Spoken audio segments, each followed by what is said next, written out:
44 45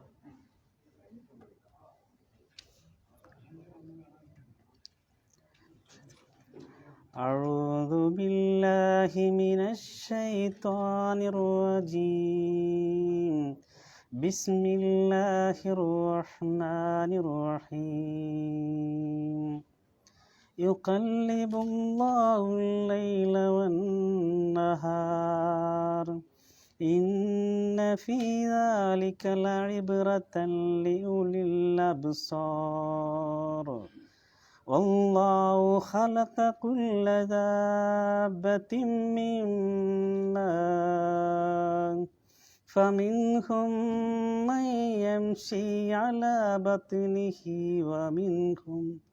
ومنهم من يمشي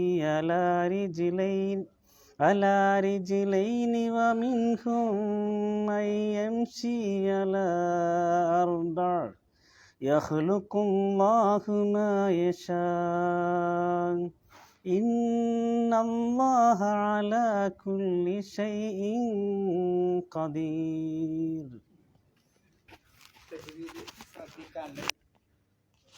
ലഇബ്റത്തൻ അവിടെ എന്താ ചെയ്യേണ്ടത്? ലഇബ്റത്തൻ ആ തൻവീനിനെ ലാമിലേക്ക് ഇദ്ഗാം ചെയ്യണം, ഉന്നത്ത് പാടില്ല. അപ്പം എങ്ങനെ ഓതണം? ലഇബ്റത്തൻ ലിഉലിൽ അബ്സാർ. അബ്സാർ 4 മുതൽ 6 ഖദർ വരെ നീട്ടി ഉച്ചരിക്കണം. പിന്നെ മറ്റൊന്ന് ശ്രദ്ധിക്കാനുള്ളത് ദാബത്തിൻ എത്ര നീട്ടണം? ദാബത്തിൻ 4 to 6. എന്താ അതിൻ്റെ സൂത്രം? എന്തുകൊണ്ടാണ് അവിടെ നീട്ടണത്? അടയാളുണ്ട്, പക്ഷെ മറ്റൊന്നും കാണില്ല അല്ലേ?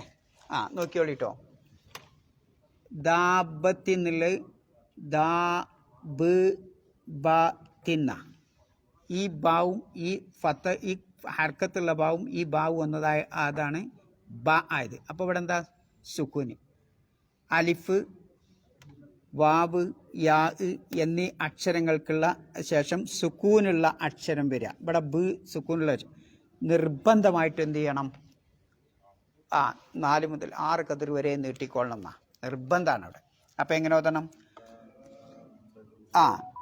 ദാബത്തിൻ അൽഹാഖത്തു മൽഹാഖ. ഉണ്ടോ? അവിടെ ഹാക്ക് കാന്നുള്ളത്. അതുകൊണ്ടാണ് നമ്മൾ അൽഹാക്ക അങ്ങനെ ഓതാൻ കാരണം. പിന്നെ ദാബത്തിൻ എന്നുള്ള തിൻ എന്നുള്ള കസിർ തൻവീൻ എന്ത് ചെയ്യണം? മീമിലേക്ക് ഇദ്ഗാം ചെയ്യണം. അപ്പം എങ്ങനെ ഓതണം? ദാബത്തിൻ മിൻ. പിന്നെ ആ തൻവീൻ എന്ത് ചെയ്യണം? വീണ്ടും മീമിലേക്ക് എന്ത് ചെയ്യണം? ഇദ്ഗാം ചെയ്യണം. അപ്പം എങ്ങനെ ഓതണം? മിം മാ നീട്ടാണ്ട് മദ് മുത്തസിൽ. പിന്നെ ഫമിൻഹും അവിടങ്ങൾ പിന്നെ ഇദ്ഗാമോ ഇഖ്ഫാ ഒന്നും ചെയ്യേണ്ട, എന്ത് ചെയ്താൽ മതി? ഇദ്ഹാർ ചെയ്താൽ മതി ആ നൂനിനെ. ഫമിൻഹും. പിന്നെ ഹും എന്നുള്ള മീമിന് എന്ത് ചെയ്യണം? അടുത്ത മീമിലേക്ക് ഇദ്ഗാം ചെയ്യണം, ഉന്നത്തോടു കൂടി ഉച്ചരിക്കണം. അപ്പം എങ്ങനെ ഓതണം? ഫമിൻഹും മൻ. ആ നൂനിനെ വീണ്ടും യാലേക്ക് എന്ത് ചെയ്യണം? ഇദ്ഗാം ചെയ്യണം. മയ്യംഷി. പിന്നെ അല ബത്തുനിഹി 2 ഖദർ നീട്ടിയാൽ മതി, മദ്ദുസിലത്തി സൂറ. പിന്നെ വമിൻഹും നമ്മൾ നേരത്തെ പറഞ്ഞ പോലെ മയ്യംഷി അത് നേരത്തെ പറഞ്ഞ പോലെ നൂനിനെ യാലേക്ക് ഇദ്ഗാം ചെയ്യണം. അല റിജ്ലൈൻ. ഒരാളവിടെ സ്റ്റോപ്പ് ചെയ്യുക, ശ്വാസം ഇല്ലാതെ എങ്ങനെയെങ്കിലും, അല്ലെങ്കിൽ സ്റ്റോപ്പ് ചെയ്യുകയാണെങ്കിൽ എങ്ങനെ ഓതണം? അല റിജ്ലൈൻ.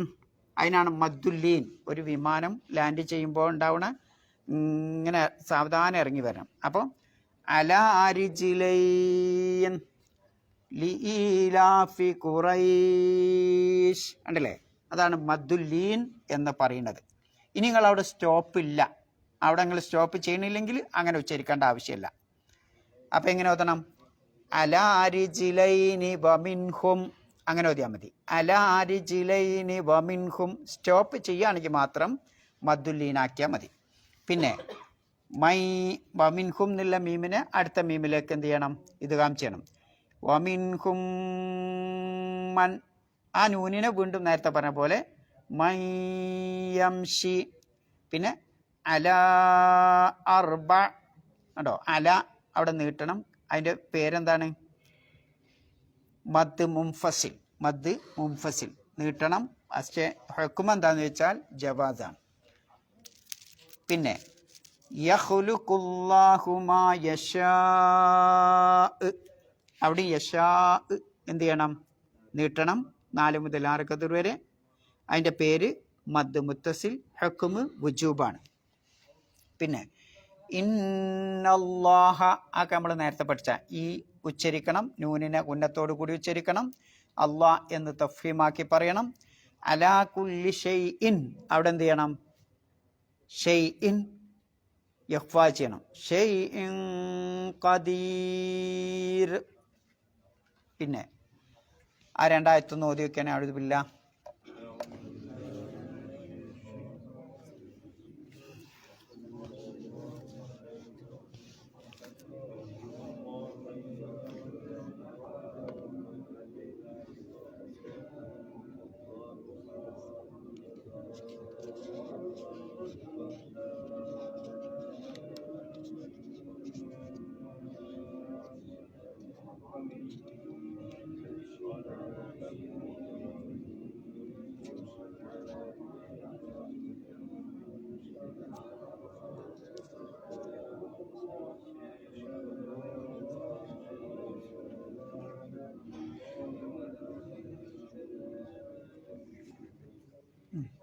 തജ്വീദിൽ എന്തെങ്കിലും ഡൗട്ട് ഉണ്ടോ?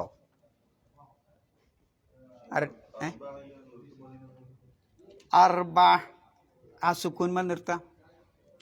ഏതും നിർത്തുമ്പം സുക്കൂൻമലാണ് നിർത്തേണ്ടത്. പിന്നെ വേറെ പിന്നെ തർക്കിക്കായിട്ട് റായിന് ലൊമ്മായാലും മുമ്പുള്ള അക്ഷരം കൂടി പരിഗണിക്കും.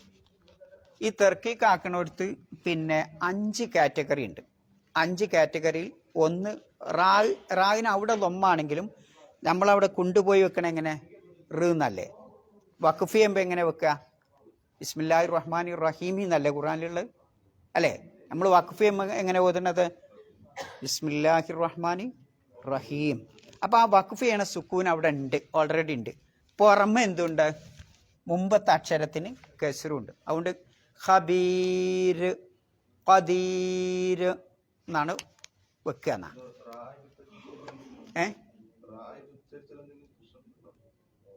അതൊരു പിന്നെ തജ്വീദിൻ്റെ ആളുകൾ വെച്ച നിയമം, അതിൻ്റെ ഉച്ചാരണം അങ്ങനെയാണ്. ഇനിയിപ്പോൾ ഒരാൾ അറിയാതെ അങ്ങനെ വെച്ച് പോയി, അതൊന്നും തകരാറുണ്ടാവില്ല. ഓരോ പദത്തിനും അതിൻ്റേതായ ചില ഉച്ചാരണങ്ങളും ഉണ്ടാവും. പിന്നെ വേറെന്തെങ്കിലും? സുക്കൂന് കണക്കാക്കുന്നത് നമ്മളവിടെ സ്റ്റോപ്പ് ചെയ്യണ അതനുസരിച്ചാണ്. നിങ്ങളവിടെ കൂട്ടിയോതാണെങ്കിൽ അങ്ങനെ ഇരുന്നല്ല പറയാം. അപ്പോൾ പിന്നെ മാറും. വേറെന്തെങ്കിലും? ഇല്ല, എന്നാ പോവാ. യുഖല്ലിബുല്ലാഹു ലൈല വന്നഹാറ. അർത്ഥം പറഞ്ഞോളി. യുഖല്ലിബു എന്താ? മാറ്റിമറിച്ചു കൊണ്ടിരിക്കുന്നു. ആര്? അള്ളാഹു. എന്തിനെ? അല്ലൈല, രാത്രിയെയും പകലിനെയും മാറ്റിമറിച്ചു കൊണ്ടിരിക്കുന്നു അള്ളാഹു. ഇന്ന ഫീ ദാലിക, തീർച്ചയായും ഈ പറഞ്ഞതിൽ, അതിലുണ്ട്, ലഇബ്റതൻ, ഇബ്റത്ത് ഗുണപാഠം അല്ലെങ്കിൽ ചിന്താ വിഷയമുണ്ട്. ഇന്ന ഫീ ദാലിക, തീർച്ചയായും ഇതിലുണ്ട്, അതിലുണ്ട്, ലഇബ്റതൻ, ഗുണപാഠമുണ്ട് അല്ലെങ്കിൽ ചിന്താവിഷയമുണ്ട്. ആർക്ക്? ലി ഉലിൽ അബ്സാർ, കണ്ണുള്ളവർക്ക് അതിൽ ഗുണപാഠമുണ്ട്. തിരിച്ചു വരിക. യുഖല്ലിബു, നമ്മളെന്താ അർത്ഥം പറഞ്ഞത്? ഖല്ലബ എന്ന പദം ശരിക്ക് എന്താണ് അതുകൊണ്ട് ഉദ്ദേശിക്കേണ്ടത്? ഇപ്പം നിങ്ങളെ കൈ ഇങ്ങനെയല്ലേ? അത് നേരെ ഇങ്ങോട്ടാക്കണേനാണ് എന്ത് പറയാ? ഖല്ലബ എന്ന് പറയുന്നത്. ഒരു സാധനം നേരെ ഓപ്പോസിറ്റ് ഒക്കെ ആയിട്ട് മറിക്കുക, അതിനാണ് ഖല്ലബ എന്ന പദം ഉപയോഗിക്കുന്നത്. നമ്മുടെ പിന്നെ ഖൽബില്ലേ, അതിൻ്റെ പ്രത്യേകത എന്താ? അങ്ങനെ ചാഞ്ചല്യം, അതിങ്ങനെ മാറി മറിഞ്ഞു കൊടുക്കും അല്ലേ? ഇപ്പോൾ നിങ്ങൾക്കിനോട് നല്ല ഇഷ്ടക്കാരം. ചിലപ്പോൾ എന്തുണ്ടാവും, പിന്നെ കല്ലെറിയാൻ ചിലപ്പോൾ നിങ്ങൾക്ക് തോന്നും അല്ലേ? മനുഷ്യൻ്റെ മനസ്സ് അങ്ങോട്ടും ഇങ്ങോട്ടും ഇങ്ങനെ മാറി മറിഞ്ഞുകൊണ്ടിരിക്കും. അതുകൊണ്ട് റസൂലുള്ളാഹി സ്വല്ലല്ലാഹു അലൈഹി വസല്ലം 2 വിരലുകൾക്കിടയിലാണ് എന്ത് ഈ ഖൽബ് എന്ന് പറയാനുള്ള കാരണം. അപ്പോൾ ആ പദം പറയാനാണ് ഇപ്പോൾ ഞാൻ പറഞ്ഞത്. അള്ളാഹു രാത്രിയെയും ഭൂമിയെയും മാറ്റി മറിച്ചു കൊണ്ടിരിക്കുന്നു. എന്തിനാണ് ഇപ്പം അള്ളാഹു ഇവിടെ അത് പറഞ്ഞത്? എന്താ ഇപ്പം നമ്മളെ വിഷയം? എന്താ വിഷയം? മഴ എന്തിനായിരുന്നു പറഞ്ഞത്? മേഘം എന്തിനായിരുന്നു പറഞ്ഞത്?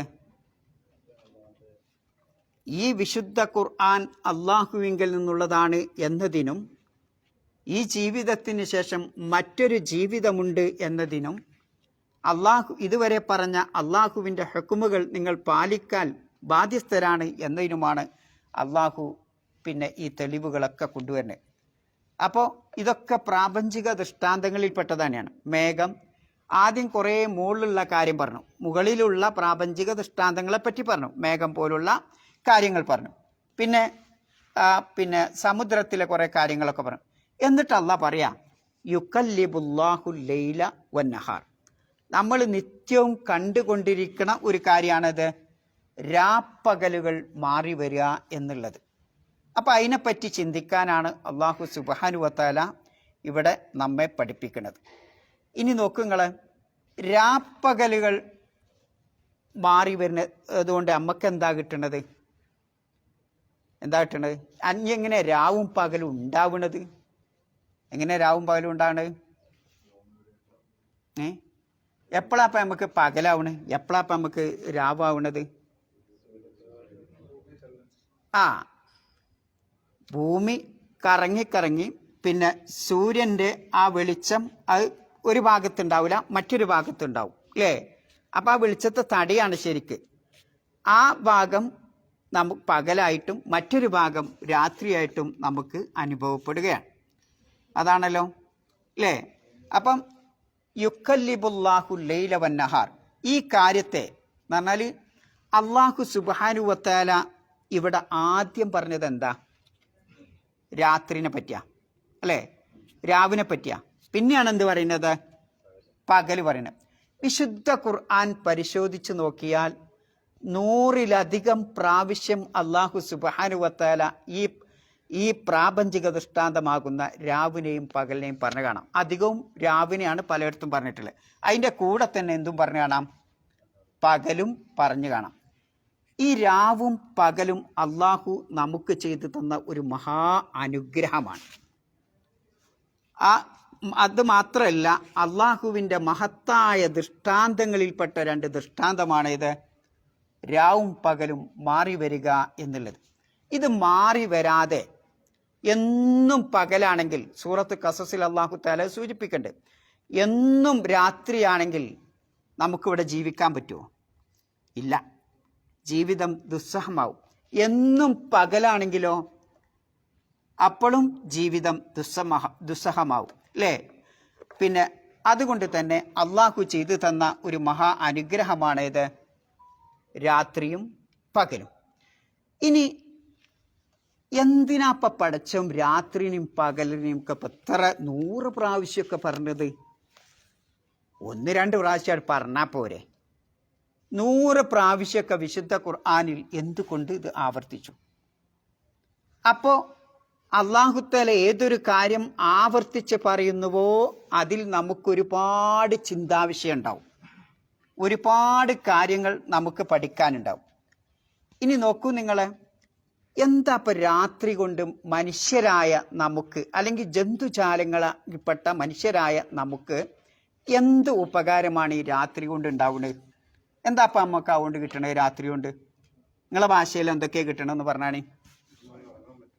സുഖമായിട്ട് ഉറങ്ങാം. ആദ്യം തന്നെ ഉറക്കും അല്ലേ. പിന്നെ റെസ്റ്റ് എടുക്കുക. പിന്നെ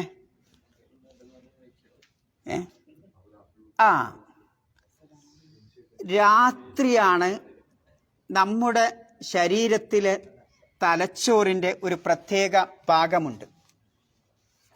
പീനൽ ഗ്രന്ഥി എന്ന് പറയുന്ന ആ ഭാഗത്ത് ഒരു പ്രത്യേകം ഹോർമോൺ ഉൽപ്പാദിപ്പിക്കുന്നുണ്ട്. ആ ഹോർമോണിൻ്റെ പേരെന്താ? എന്താണ്? മെലാറ്റിനിൻ എന്നാണ്. അത് രാത്രി മാത്രമേ ഉൽപ്പാദിപ്പിക്കൂ. രാത്രിയെ അത് ഉൽപ്പാദിപ്പിക്കും. അപ്പം എന്താ ഇപ്പം ഈ മെലാറ്റിൻ കൊണ്ട് നമുക്ക് കിട്ടണം? എന്താ വെറുതെ എങ്ങനെ? എന്താണ് ഈ മെലാറ്റിൻ എന്ന ആ പിന്നെ ഹോർമോൺ നമ്മുടെ ശരീരത്തിൽ ചെയ്യുന്ന ഡ്യൂട്ടികൾ എന്തൊക്കെയാണ്? അത് പഠിക്കേണ്ട ഒരു വിഷയമാണ്. ഒന്ന്, നമ്മുടെ ഹൃദയമിടിപ്പില്ലേ, അത് താളം തെറ്റാതെ അത് ശരിയായി പ്രവർത്തിക്കണമെങ്കിൽ നമ്മുടെ ശരീരത്തിൽ മെലാറ്റിൻ ഉണ്ടാവണം. അതില്ലെങ്കിൽ അതേപോലെ രക്തസമ്മർദ്ദം അത് ശരിയായ തോതിൽ നിൽക്കണമെങ്കിൽ മെലാറ്റിൻ ഉണ്ടാവണം. അതേപോലെ മാരകമായ പല രോഗങ്ങളെയും തടഞ്ഞു നിർത്താനുള്ള പ്രതിരോധ ശക്തിക്കുള്ള ശക്തി, ആ കഴിവ്, ആ കെൽപ്പ് നൽകുന്നത് ഈ മെലാറ്റിൻ എന്ന് പറയുന്ന ഹോർമോണാണ്. ഇങ്ങനെ ഒരുപാട് കാര്യങ്ങൾ ഈ മെലാറ്റിനിലൂടെ അള്ളാഹു സുബ്ഹാനഹു വ തആല നമുക്ക് നൽകുന്നു. ഇനി മാനസികമായി ചിന്തിച്ചാൽ മാനസികമായ സംഘർഷങ്ങൾ അകറ്റാനും ഈ ഹോർമോൺ വേണം. പിന്നെ ഇങ്ങനെ വിശുദ്ധ ഖുർആൻ പരിശോധിച്ച് നോക്കിയാൽ ഒരുപാട് കാര്യങ്ങൾ, ശാന്തി, സമാധാനം ഒക്കെ ലഭിക്കണമെങ്കിൽ ഈ ഹോർമോൺ നമ്മുടെ ശരീരത്തിൽ ഉൽപ്പാദിപ്പിക്കണം.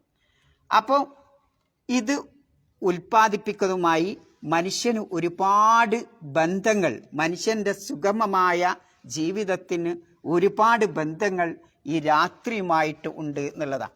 അതുകൊണ്ട് ആ വിശുദ്ധ ഖുർആൻ മറ്റിടത്ത് പറയുന്നത് കാണാം, ഫാലിക്കുൽ ഇസ്ബാഹ്. പിന്നെ പറയാം വജഅലൽ ലൈല സക്കന. അള്ളാഹു രാത്രിയെ ശാന്തമായ ഒരു വിശ്രമ രീതിയിലാക്കിയെന്ന അല്ലേ. ഒരു ശാന്തത ലഭിക്കണമെങ്കിൽ എന്തു വേണം? ഈ ഹോർമോൺ വേണം എന്നാ. വിശ്രമം കിട്ടണമെങ്കിലും എന്തു വേണം? ഈ ഹോർമോൺ വേണം. നോക്കൂ നിങ്ങൾ, വശംസ വൽ ഖമറ ഹുസ്ബാന. സൂര്യനെയും ചന്ദ്രനെയും കണക്ക് നോക്കാനുള്ള രൂപത്തിൽ, കണക്ക് മനസ്സിലാക്കാനുള്ള ആ പിന്നെ തോതാക്കി അള്ളാഹു സുബ്ഹാനഹു വ തആല നിശ്ചയിച്ചു സൂര്യനെയും ചന്ദ്രനെയും ഒക്കെ. എന്നിട്ട് പറയാം ദാലിക തഖ്ദീറുൽ അസീസിൽ, എന്താണ് ആയത്ത്? അൽ അലീം. എല്ലാം അറിയുന്ന പ്രതാപവാനായ അള്ളാഹുവിൻ്റെ ക്രമീകരണമാണ് ഇത്. അപ്പോൾ ഈ ആയത്തിൽ ആദ്യം തന്നെ സെക്കൻഡ് എന്നുള്ള പദപ്രയോഗമാണ് അള്ളാഹു തആല പറഞ്ഞിട്ടുള്ളത്.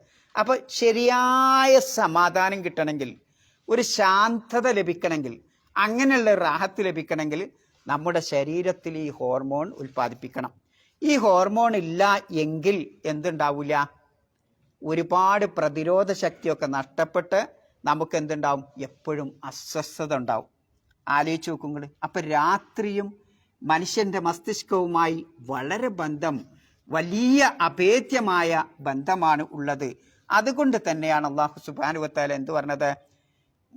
പിന്നെ അള്ളാഹു തആല മനുഷ്യനെ സൃഷ്ടിച്ചു എന്ന് മാത്രമല്ല, മനുഷ്യനെ സൃഷ്ടിച്ചിട്ട് അവന് ജീവിക്കാനുള്ള എല്ലാ പിന്നെ തയ്യാറെടുപ്പും എല്ലാ കാര്യങ്ങളും അള്ളാഹു ഇവിടെ സൗകര്യം ചെയ്ത്. നിങ്ങൾ ഏത് കാര്യം എടുത്ത് ചിന്തിച്ചാലും പടച്ച തമ്പുരാനെ ശരിക്കും കൊണ്ട് മനസ്സിലാക്കാൻ പറ്റും. ഒരു രാത്രി, ആ രാത്രിയുടെ ഉറക്കം, ആ രാത്രിയുമായി വരുന്ന സമാധാനം, ആ സമാധാനം ഉൽപ്പാദിപ്പിക്കുന്ന രീതികൾ അല്ലേ, ഇതൊക്കെ ചിന്തിച്ചാൽ തന്നെ റബ്ബിനെ കണ്ടെത്താൻ സാധിക്കും എന്നുള്ളതാണ്. മറ്റിടത്ത് അള്ളാഹു തആല പറയുന്നതാണ് ഹുവല്ലദീ ജഅലൽ ലൈല. അവിടെ ഈ കാര്യം തന്നെ അള്ളാഹുവാണ് രാത്രിയെ ഉണ്ടാക്കി തന്നത്. എന്തിനാണത്? ലിതസ്കുനൂ ഫീഹ്. ആ രാത്രിയിൽ നിങ്ങൾ ശാന്തതയോടുകൂടി സമാധാനം ലഭിക്കാൻ വേണ്ടി, ഒരു ശാന്തത ലഭിക്കാൻ വേണ്ടിയിട്ട് എന്ന. വന്നഹാറ മുബ്സിറ. പകലിനെ കണ്ണ് കാണുന്ന രൂപത്തിലും അള്ളാഹു എത്ര ആക്കി തന്നത് എന്ന് വിശുദ്ധ ഖുർആനിൽ മറ്റിടത്ത് പറയുന്നുണ്ട്. ഇന്ന ഫീ ദാലിക ല ആയാത്തിൻ ലിഖൗമി യസ്മഊൻ. കേട്ട് മനസ്സിലാക്കുന്ന ജനവിഭാഗത്തിന് ഇതിലൊക്കെ ദൃഷ്ടാന്തങ്ങളുണ്ട് എന്ന് അള്ളാഹു അവിടെ വിവരിക്കണേ കാണാം. അപ്പം എന്താ ഇപ്പം നമ്മൾ പറഞ്ഞത്? രാത്രിയിൽ മാത്രം നമ്മുടെ മസ്തിഷ്കത്തിൻ്റെ ഒരു അന്തരാളത്തിൽ ഒരു പ്രത്യേക ഭാഗത്ത് ഉൽപ്പാദിപ്പിക്കുന്ന ആ ഹോർമോൺ മെലാറ്റിനിൻ എന്ന് പറയുന്ന ആ ഹോർമോൺ, അതും രാത്രിയും മനുഷ്യനുമായിട്ട് എന്തുണ്ട്, വലിയ ബന്ധമുണ്ട്. അപ്പം പിന്നെ പകലുമായിട്ട് എന്താ ബന്ധം? പകലെന്താ ആലോചിക്കൂ. സൂര്യപ്രകാശം മനുഷ്യൻ്റെ കണ്ണിലേക്കട്ട് അടിച്ചു കഴിഞ്ഞാൽ ഈ മെലാറ്റിൻ പിന്നെ ഉൽപ്പാദിപ്പിക്കൂലെന്നാ. ആലോചിക്കും നിങ്ങൾ, മഹാത്ഭുതം തന്നെയാണ് അല്ലേ? നിങ്ങളൊക്കെ വളരെ കാലങ്ങൾക്ക് മുമ്പ് നിങ്ങൾ വല്യാപ്പാനോട് ചോദിച്ചു നോക്കിൻ്റെ, വല്യാപ്പന്മാരും ഉമ്മമ്മമാരോടും ഉമ്മച്ചിമാരോടൊക്കെ ചോദിച്ചു, പുല്ലിട്ട വീട് കണ്ടോ നിങ്ങൾ? കണ്ടണോ? എവിടെ? വയനാട് പോയി ആ പിന്നെ ഇതിൽ കാണണമല്ല, കണ്ടണോ? ആ പുല്ലിട്ട വീടിൽ പിന്നെ കിടന്നു കഴിഞ്ഞാൽ സൂര്യൻ ഉദിച്ചു വരുമ്പോൾ എന്താ ഉണ്ടാവുക? ആ ലൈറ്റ് നമ്മളെ ശരീരത്തിലേക്ക് ഇങ്ങനെ വരുന്നതാണ് അല്ലേ? സൂര്യൻ നമ്മളെ നേരെ വരുന്ന ഇങ്ങനെ തോന്നും നമുക്ക്. ആ ലൈറ്റ് ഇങ്ങനെ ഉണ്ടാവും. ആ ലൈറ്റ് ഉണ്ടായാൽ പിന്നെ നിങ്ങൾ ഉറങ്ങാൻ കഴിയുമോ? ഇല്ല, വേഗം ഉണരും അല്ലേ? എന്തെങ്കിലും ഉണരാൻ കാരണം നമ്മുടെ ഉറക്കത്തെ സഹായിക്കുന്ന ഈ ഹോർമോൺ മെല്ലാതെ നീങ്ങിപ്പോവും. പിന്നെ അവിടെ നമ്മൾക്ക് ജോലിയും മറ്റു കാര്യങ്ങളൊക്കെ പ്രവർത്തിക്കാനുള്ള മറ്റൊരു ഹോർമോണാണ് അവിടെ വരിക. അതിനെന്താ പറയുക? മറന്നുപോയി. സെറോട്ടിന്നോ അങ്ങനെ എന്തോ എന്നാണ് അല്ലേ? അതിൻ്റെ പ്രത്യേകത എന്താ? അതും മനുഷ്യന് വളരെ ആവശ്യമാണ്. മനുഷ്യന് സന്തോഷം ഉണ്ടാക്കാനും ഒരു കാര്യത്തിൽ ഏർപ്പെടാനും അവന് ഉത്തേജനം ഉണ്ടാവാനും ഒക്കെ ഈ പിന്നെ ഹോർമോണും ആവശ്യമാണ്. അപ്പോൾ ആലോചിച്ച് നോക്കൂ നിങ്ങൾ, ഇനിയിപ്പം ആ വെളിച്ചത്തിൽ നമുക്ക് ലഭിക്കണ ഒരുപാട് പിന്നെ പകൽ സൂര്യവെളിച്ചത്തിൽ നിന്ന്, സൂര്യൻ്റെ പ്രകാശത്തിൽ നിന്ന് നമുക്ക് ലഭിക്കുന്ന ഒരുപാട് അനുഗ്രഹങ്ങളുണ്ട്. അതിൽപ്പെട്ടതാണ് ഈ സെറാട്ടിൻ എന്ന് പറയുന്ന അന്നെ തോന്നുന്നു കേട്ടോ, ആ പിന്നെ ഹോർമോൺ. അത് എന്നാൽ രാത്രി ലൈറ്റ് ഇട്ടാൽ പോരെ? എന്നാലും കിട്ടൂലേ അത് കിട്ടൂലെന്നാ. ആലോചിച്ച് നോക്കി നിങ്ങൾ, ബൾബിൻ്റെ കൃത്രിമ ലൈറ്റ് കൊണ്ട് നമ്മുടെ ശരീരത്തിൽ സെറോട്ടിൻ എന്ന് പറയുന്ന ഹോർമോൺ ഉൽപ്പാദിപ്പിക്കൂല. ആലോചിച്ച് നോക്കി നിങ്ങൾ, മഹാത്ഭുതമല്ലേ ഇത്? മഹാത്ഭുതമല്ലേ? അതുകൊണ്ട് അള്ളാഹു താല എന്ത് ചെയ്യുന്നത്? യുക്കല്ലിബുല്ലാഹുൽ ലൈല വന്നഹാർ എന്ന് പ്രത്യേകം അള്ളാഹു ഇവിടെ നിന്ന് മാത്രമല്ല 100-ലധികം സ്ഥലത്ത് വിശുദ്ധ ഖുർആനിൽ ഇത് ഉപയോഗിക്കാനുള്ള കാരണം അതാണ്. വഹുവല്ലദീ ജഅല ലക്കുമുൽ ലൈല ലിബാസ ഒരിടത്തൂടി പറയുന്നുണ്ട്. അള്ളാഹു സുബ്ഹാനഹു വതആലയാണ് രാത്രിയെ നിങ്ങൾക്കൊരു വസ്ത്രമാക്കിയത്. എന്തേ രാത്രി വസ്ത്രമാക്കി എന്ന് പറയുന്നത് എന്താ? വസ്ത്രമാക്കി എന്താ? വസ്ത്രം കൊണ്ട് എന്താ നമുക്ക് ഉപകാരം? ഒരു മറ, പിന്നെന്താ? ഒരു മറയെ മാത്രമേ ഉള്ളൂ, സംരക്ഷണം അല്ലേ? നമുക്കൊരു സംരക്ഷണം കൂടിയാണ് ഇത് രാത്രി. എങ്ങനെ ഈ സംരക്ഷണം വരുന്നത്? പ്രധാനപ്പെട്ടത് ഈ ഹോർമോണാണ്. അതാണ് നമ്മൾ ഏറ്റവും കൂടുതൽ നമ്മുടെ ശരീരത്തിൻ്റെ എല്ലാ ഭാഗത്തും നമുക്ക് സംരക്ഷണം നൽകുന്ന ഈ ഹോർമോൺ ഉൽപ്പാദിപ്പിക്കുന്നു എന്നുള്ളതാണ് അല്ലേ? ആലോചിച്ചു, അത് ഒരു പ്രതിരോധവും കൂടിയാണ്. അതുകൊണ്ട് അല്ലാഹു സുബ്ഹാനഹു വതആല എന്ത് പറയുന്നത്? വഹുവല്ലദീ ജഅല ലക്കുമുൽ ലൈല ലിബാസ. പിന്നെ പറയണത് എന്താ? വന്നൗമ സുബാത, ഉറക്കത്തെ എന്താക്കി? വിശ്രമമാക്കി എന്ന് അല്ലാഹു തആല പറയുന്നുണ്ട്. എങ്ങനെയാണ് ആ വിശ്രമം? അതിനും വേണം ഈ ഹോർമോൺ. ആലോചിച്ച് നോക്കൂ നിങ്ങൾ. പിന്നെ വജഅലൻ നഹാറ നുശൂറ. പിന്നെ വേറെ അതേ ആയത്ത് മറ്റൊരിടത്ത് കാണാം, വജഅൽനാ നൗമക്കും സുബാത വജഅൽന ലൈല ലിബാസ വജഅൽന നഹാറ മആശ. പകലിനെ അല്ലാഹു സുബ്ഹാനഹു വതആല ഉപജീവനത്തിനുള്ള ഒരു മാർഗമാക്കി എന്നും പറയുന്നുണ്ട്. നമ്മൾ അധ്വാനിക്കാൻ അധികം പോവുക എപ്പോഴാ പോവുക? പകലിലാണ് പോവുക അല്ലേ? പകൽ വെളിച്ചത്തിലാണ് പോവാറുള്ളത്. അങ്ങനെയാണ് ചെയ്യേണ്ടതെന്നാ. ഉറങ്ങേണ്ടത് ശരിക്കും എപ്പോഴാ? രാത്രിയാണ്. രാത്രി ഉറങ്ങണ ആ ഉറക്കം നിങ്ങൾ പകൽ എത്ര ഉറങ്ങിയാലും എന്ത് കിട്ടൂല? നിങ്ങളുടെ ശരീരത്തിന് വേണ്ട ആ പ്രതിരോധം കിട്ടൂല എന്നാ ആധുനിക സയൻസ് പറയുന്നത്. അപ്പോൾ ആലോചിച്ച് നോക്കുക നിങ്ങൾ, വിശുദ്ധ ഖുർആനിൻ്റെ ഓരോ പ്രയോഗവും ഒരുപാട് ചിന്തിക്കാനുള്ളതാണ് എന്നതാണ് അല്ലാഹു തആല പറയുന്നത്. അപ്പോൾ രാത്രിയിൽ നമുക്ക് ലഭിക്കുന്നത് ഇരുട്ടാണ് അല്ലേ? പകലിൽ വെളിച്ചവുമാണ്. എന്നാൽ ഞാൻ ചോദിക്കട്ടെ, ഈ പ്രപഞ്ചത്തിൽ, ഈ ഭൂമിയിൽ നമുക്ക് ലഭിക്കുന്ന രാത്രിയിലെ ഇരുട്ട് മാത്രമാണോ, അതല്ല മറ്റേതെങ്കിലും ഇരുട്ടുണ്ടോ? വിശുദ്ധ ഖുർആനിൽ നമുക്കത് കാണാൻ പറ്റൂലേ? മനസ്സിലായ നിങ്ങൾക്ക് ചോദ്യം? ഇല്ല. നമ്മളിപ്പോൾ രാത്രി നമുക്ക് സുപരിചിതമായ ഒരു രാത്രി ഉണ്ട് ഇപ്പോൾ, അല്ലേ? ഇപ്പോൾ എന്നാൽ ഇതേ രാത്രിയാകുമ്പോൾ മറ്റവർക്ക് എന്തുണ്ട്? പകലുണ്ട്. എന്നാൽ ഒരിക്കലും വെളിച്ചം കാണാത്ത രാത്രിയുണ്ട്. ഒരിക്കലും അവിടെ വെളിച്ചം ഉണ്ടാവില്ല. അങ്ങനെയുള്ള രാത്രിയുണ്ട്. എവിടെ? എവിടെ?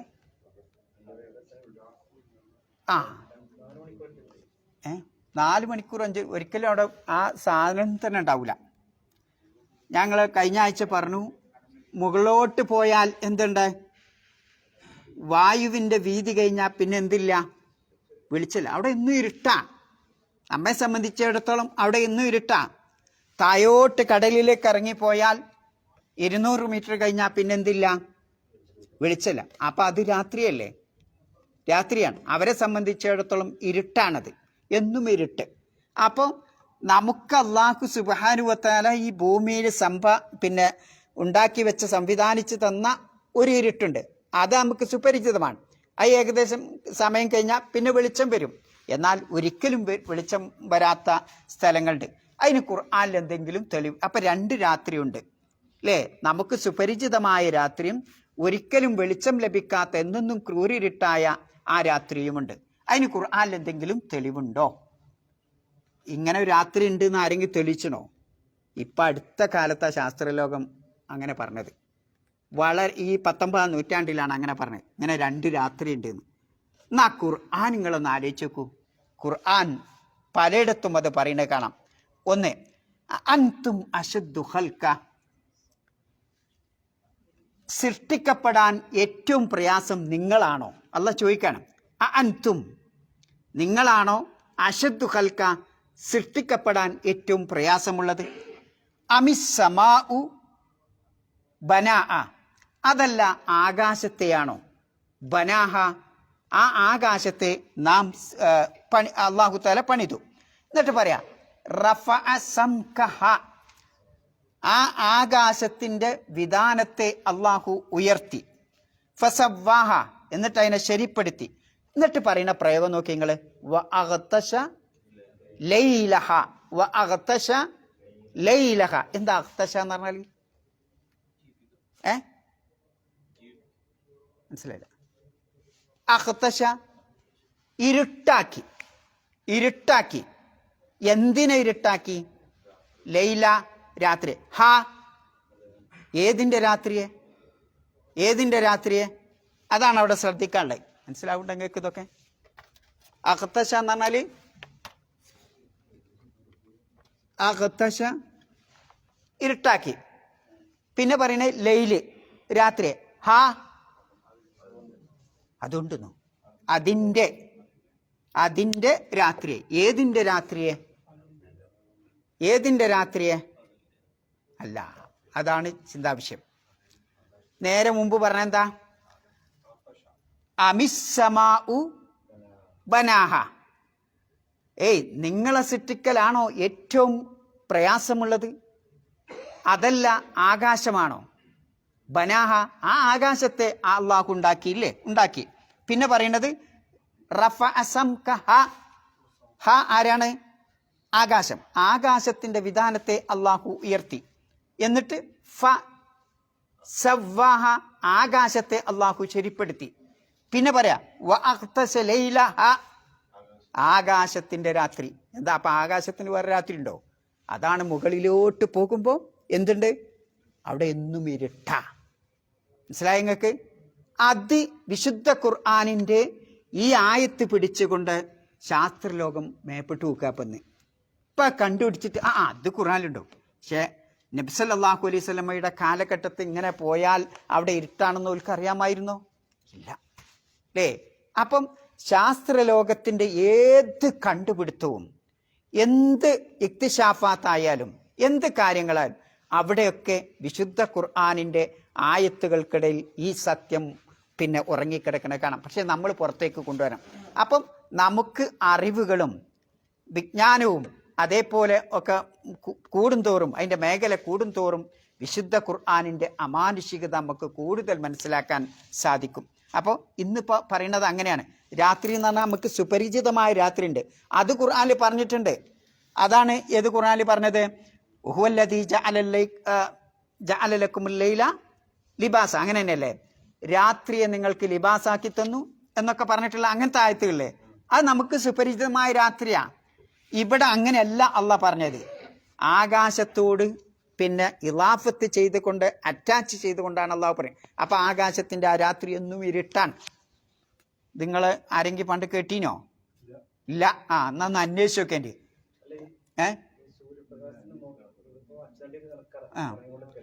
സൂര്യപ്രകാശം. അപ്പം അത് കഴിഞ്ഞ ആഴ്ച നിങ്ങൾ കേട്ടില്ല? പ്രകാശം എവിടെ പോവുള്ളൂ? ആ സംശയമാണ് അല്ലേ? നമുക്കുള്ളത് അച്യുതണ്ടുമായിട്ട് ബന്ധപ്പെട്ട് നമ്മളിപ്പോൾ ഭൂമിയുടെ ഈ പ്രതലത്തിൽ ജീവിക്കുമ്പോൾ അതിനിപ്പോൾ ഏത് രാജ്യത്താലും അതിങ്ങനെ മാറുന്നതിനനുസരിച്ച് ഒരു ഭാഗം എന്താവും? ഇതിങ്ങനെ വെറും റൗണ്ടിലല്ലല്ലോ ഇത് കറങ്ങണേ. ഇങ്ങനെയാണോ ഇത് കറങ്ങണത്? അല്ല, ഇങ്ങനെ. മനസ്സിലായില്ലേ? അതുകൊണ്ടാണ് നമുക്ക് എന്ത് വരുന്നത്? കാലങ്ങളൊക്കെ ഉണ്ടാവുന്നത്. അല്ലെങ്കിൽ കാലം ഉണ്ടാവുമോ? ഇല്ല. തണുപ്പ് കാലം, പിന്നെ ശൈത്യകാലം, ചൂട് കാലമൊക്കെ വരുന്നത് എങ്ങനെ അത് ശരിയായ റൗണ്ടല്ല, മുട്ടയുടെ രൂപത്തിലുള്ള റൗണ്ടില്ല. അതുകൊണ്ടാണ് നമുക്ക് ആ കാലഭേദം വരുന്നത്. ആലോചിച്ചു, അത് വേറെ വിഷയമാണ്. അപ്പോൾ എന്തേനിപ്പോൾ നിങ്ങൾ ചോദിച്ച്? സൂര്യപ്രകാശം. ആ സൂര്യപ്രകാശം തന്നെ എപ്പോഴേ നമുക്കത് കിട്ടുള്ളൂ? എപ്പോഴേ നമുക്ക് കിട്ടുള്ളൂ? അതിനെന്ത് വേണം? മാത്രമല്ല വേറെന്ത് വേണം? വായു വേണം. കുറേ അങ്ങോട്ടെത്തിയാലോ, 65,000 കിലോമീറ്റർ അടുത്തെത്തിയാലോ വായില്ല. പിന്നെന്താ? ക്രൂരിരുട്ട്. അതിപ്പോൾ ശാസ്ത്രലോകം തെളിയിച്ച കാര്യമല്ലേ, കുറേ മുമ്പ് തന്നെ പറഞ്ഞതാ അല്ലേ? അപ്പം നോക്കി നിങ്ങൾ, അള്ളാന്റെ പ്രയോഗം ആകാശത്തിന്റെ രാത്രി എന്ന് പറയുന്നത് എന്താ? മുകളിലോട്ട് പോകുന്ന ആ രാത്രിയാണ് ഉദ്ദേശം. അതുകൊണ്ടാണ് 2 രാത്രി. ഇനി ഒന്നുകൂടി നിങ്ങൾക്ക് വേണമെങ്കിൽ MM അക്ബറിനോടൊക്കെ ഒന്ന് വിളിച്ചു ചോദിച്ചാൽ മതി കേട്ടോ. കിടപ്പില്ല എന്താണ്? കുറേ ദർജകൾ ഉണ്ടല്ലോ. അതൊക്കെ കഴിഞ്ഞിട്ടാണ് ഇരുട്ട് എന്ന് പറയുന്നത്. ഒക്കെ കഴിഞ്ഞു പോയിട്ടാണ് ഇരുട്ടുണ്ടാവുക. നിങ്ങൾ ഒന്നുകൂടി പിന്നെ ബഹിരാകാശ സഞ്ചാരിയൊക്കെ ആയിയൊക്കെ, അപ്പോൾ ഒന്നുകൂടി കൂടുതൽ വിവരം കിട്ടും. അപ്പം എന്തിനാ ഇപ്പം ഞാനിത് പറഞ്ഞത്? അള്ളാഹു സുബ്ഹാനഹു വ തആലയുടെ ഒരു ആയത്തിന്റെ തുണ്ടം, യുകല്ലിബുല്ലാഹുൽ ലൈല വന്നഹാർ. നമ്മളെ വിഷയപ്പത രാപ്പകലുകൾ അള്ളാഹു ഇങ്ങനെ മാറ്റിക്കൊണ്ടിരിക്കണം. ഇന്ന ഫീ ദാലിക, എന്തുണ്ട് ഈ പറഞ്ഞതിൽ? ഈ ദാലിക എന്ന് പറഞ്ഞതിന് മുഫസ്സിറുകൾ പറയുന്നത് രാപ്പകലുകളുടെ മാറ്റം മാത്രമല്ല, വേറെ എന്തൊക്കെ ഉണ്ട്? അതിൻ്റെ മുമ്പ് പിന്നെ മഴ വർഷിക്കണതിനെ പറ്റി പറഞ്ഞില്ലേ? യുസ്ജി എന്ന് പറഞ്ഞാൽ ഇസ്ജ ഇല്ലേ? മന്ദമന്ദം പിന്നെ മേഘത്തെ കൊണ്ടുപോകണില്ലേ? ഇത്തരം പ്രപഞ്ച പ്രതിഭാസങ്ങളെപ്പറ്റി ചിന്തിക്കുന്ന ആളുകൾക്ക് അതാണ് ഇന്ന ഫീ ദാലിക എന്ന് പറഞ്ഞതാണ് അല്ലാമ സഅദി പോലുള്ള മുഫസ്സിറുകൾ. ആ ദാലിക്കൻ്റെ ലമീർ എങ്ങോട്ടാ മടങ്ങണത്? ഒരു കാര്യത്തിലേക്ക് മാത്രമല്ല, ഈ പറഞ്ഞ കാര്യങ്ങൾ എന്നാണ്. അത് ഖുർആനിൻ്റെ ഒരു ശൈലിയാണ്, അങ്ങനെ ഉണ്ടാവും. അപ്പോൾ ഒരു കാര്യം മാത്രമല്ല. അപ്പോൾ ഇന്ന ഫീ ദാലിക, മുമ്പിൽ പറഞ്ഞിട്ടുള്ള ഈ കാര്യങ്ങളിലൊക്കെ എന്തുണ്ട്? ലഇബ്റത്തൻ, ഗുണപാഠം പറഞ്ഞാൽ ചിന്താവിഷയമുണ്ട്. ചിന്തിക്കുന്ന ആളുകൾക്കാണ് എന്തുണ്ടാവുക? ഇതിൽ ഗുണപാഠം കിട്ടുക. അതുകൊണ്ടാണ് ലി ഉലിൽ അബ്സാർ, കണ്ണുള്ളവർക്ക് 2 സൈസ് കണ്ണുണ്ട്. കണ്ണ് എത്ര ഉണ്ട്? ഉൾക്കണ്ണുണ്ട്, പിന്നെ നമ്മൾ കാണുന്ന കണ്ണുണ്ട്. ഉൾക്കണ്ണ് കൊണ്ട് കാണണം, അതാണ് ഏറ്റവും വലിയ കാഴ്ച. അല്ലേ? ഉൾക്കണ്ണ് കൊണ്ട് കാണുന്നതാണ് ഏറ്റവും. അതുകൊണ്ട് അല്ലാഹു തആല എന്ത് പറയുന്നത്? ലി ഉലിൽ അബ്സാർ. ഇനി ആലോചിച്ച് നോക്കൂ, അതിനോട് തന്നെ അറ്റാച്ച് ചെയ്ത് അള്ളാഹു പറയുന്നത് വല്ലാഹു എന്താണ്? ഖലക കുല്ല ദാബത്തിൻ മിമ്മാ. എന്താ അതിൻ്റെ അർത്ഥം? എന്താ ഈ ദാബത്ത്? എന്ത് ജീവികള്? ജന്തുലോകം അല്ലേ? അത് ഇഴഞ്ഞു പോണ ഇഴജന്തുക്കൾ എന്നാണ് മലയാളത്തിൽ വിവർത്തനം ചെയ്തത്. ഇഴഞ്ഞു പോണ ജന്തുക്കൾ മാത്രമല്ല, ജന്തുജാലങ്ങൾ മുഴുവൻ, ജീവനുള്ള എല്ലാ വസ്തുക്കളും എന്തിൽ പെടും? ദാബത്ത് എന്ന പ്രയോഗത്തിൽപ്പെടും എന്നുള്ള. അപ്പം വല്ലാഹു ഖലഖ കുല്ല ദാബത്തിൻ, എല്ലാ ജന്തുജാലങ്ങളെയും അള്ളാഹു സൃഷ്ടിച്ചു. അതിൽ മനുഷ്യനും പെടും, അല്ലേ? മൃഗങ്ങളും പെടും, പറവകളും പെടും, ജീവനുള്ള എന്തൊക്കെ വസ്തുണ്ടോ അതൊക്കെ അതിൽ പെടും. അതാണ് ദാബത്തിന്റെ പ്രത്യേകത. എന്നിട്ട് അള്ളാഹ് പറയാ എല്ലാത്തിനെയും സൃഷ്ടിച്ചു. എങ്ങനെ? മിമ്മാ, വെള്ളത്തിൽ നിന്ന്. ആലോചിച്ച് നോക്കുങ്ങള്, അതും ഒരു ചിന്താവിഷയമാണ്. പിന്നെ എന്താ അതിൻ്റെ പ്രത്യേകത? ചിന്താവിഷയം എന്ന് പറയാൻ എന്തൊക്കെയിലുള്ളത്? വെള്ളത്തിൻ്റെ പ്രത്യേകത എന്താ? പറഞ്ഞോളി. പിന്നെ എന്നും പറയാത്ത ചില സംഗതികളൊക്കെ പറയും. വേറെന്തായാലുള്ളത്? നിങ്ങൾ ജീവനുള്ള ഏത് വസ്തു എടുത്തു നോക്കിയാലും അതിലൊക്കെ എന്തുണ്ടാവും? 70% വെള്ളം ഉണ്ടാവുന്ന. 70% വെള്ളം ഉണ്ടാവും. മനുഷ്യനെ തൂക്കി നോക്കിയാൽ 70 കിലോ ഉള്ള ഒരു മനുഷ്യനെ തൂക്കിയാൽ 50 കിലോവും എന്താവും? വെള്ളാവും, അല്ലേ? 70 കിലോ ഉള്ള മനുഷ്യനെ തൂക്കി നോക്കിയാൽ 50 കിലോവും വെള്ളാവുന്ന. അപ്പൊ ആലോചിച്ച് നോക്കുങ്ങള്, മഹാത്ഭുതം തന്നെയല്ലേ അത്, അല്ലേ? ഇനി മാത്രമല്ല, മനുഷ്യന്റെ ഏത് അവയവങ്ങൾ എടുത്തു നോക്കിയാലും, മനുഷ്യന്റെ ഏത് അവയവം എടുത്തു നോക്കിയാലും അതൊക്കെ എന്താണ്? വെള്ളാണ്. ഏതെങ്കിലും ഒരു അവയവം പറഞ്ഞോളി. ഏതാ? ഏതെങ്കിലും ഒന്നാട് പറഞ്ഞോടി.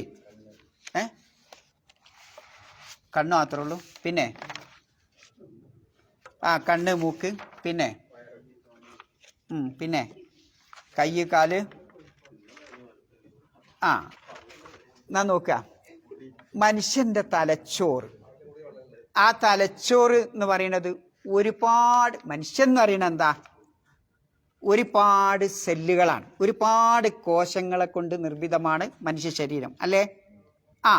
ഓരോ കോശവും അതിൻ്റെ പ്രധാന ഭാഗം എന്താണ്? ഈ വെള്ളാണെന്ന.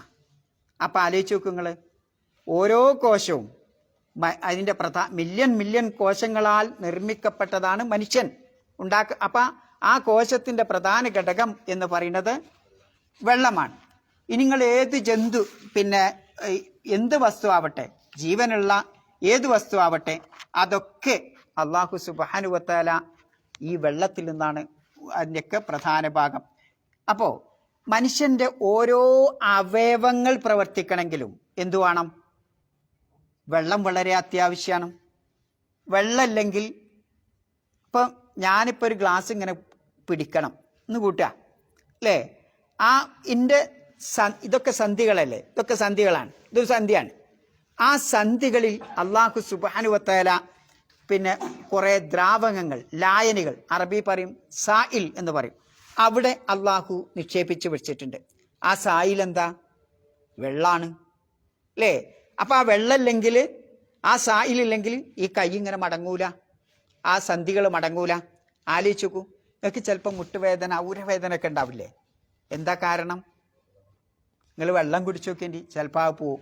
എല്ലാം പോയിക്കൊള്ളുന്നില്ല, വെള്ളത്തിന്റെ പോരായ്മ കൊണ്ട് സന്ധി വേദനകൾ ഉണ്ടാവും. ആലോചിച്ച് നോക്കൂ. വഖലഖ കുല്ല ശൈഇൻ, എന്താണ് ആയത്ത്? കുല്ല ദാബത്തിൻ മിമ്മാ, അല്ലേ? എല്ലാ ജീവനുള്ള വസ്തുക്കളെയും അള്ളാഹു സുബ്ഹാനഹു വ തആല സൃഷ്ടിച്ചിട്ടുള്ളത് ഈ വെള്ളത്തിൽ നിന്നാണ്. അപ്പം ശരീരത്തിൻ്റെ ഏത് അവയവങ്ങൾ പ്രവർത്തിക്കാനും എന്തു വേണം? വെള്ളം വേണം എന്നുള്ളതാണ്. ഇനി മനുഷ്യന് ഇപ്പം അള്ളാഹു നൽകിയ ആ 70, മനുഷ്യന്റെ ശരീരത്തിൽ 70% വെള്ളം ഉണ്ട് എന്ന് പറഞ്ഞല്ലോ. ആ വെള്ളത്തിന് അതിൻ്റെ 1/5 ഭാഗം, 1/5 ഭാഗം എന്ന് പറഞ്ഞാൽ എത്ര? 20% ആവും. ആ 20% അങ്ങോട്ട് നഷ്ടപ്പെട്ടാൽ എന്താ ഉണ്ടാവുക? ക്ഷീണം മാത്രമല്ല എന്നാ, മരണത്തോട് മല്ലിടുന്ന. ആലോചിച്ച് നോക്കി നിങ്ങൾ, എത്തിപ്പം 100% വെള്ളത്തിൽ നിന്ന് ഒരു 20 അങ്ങോട്ട് പോകുമ്പോഴത്തേനും മരണത്തോട് മല്ലിടുന്നു. അപ്പം അള്ളാഹുവിൻ്റെ ആ സെറ്റിപ്പ് നോക്കുങ്ങൾ, അള്ളാഹുവിൻ്റെ ആയത്ത് നോക്കൂ നിങ്ങൾ. വഖലഖ കുല്ല ദാബത്തിൻ മിമ്മാ എന്ന ആ പ്രയോഗം എത്ര സത്യമാണ് അല്ലേ?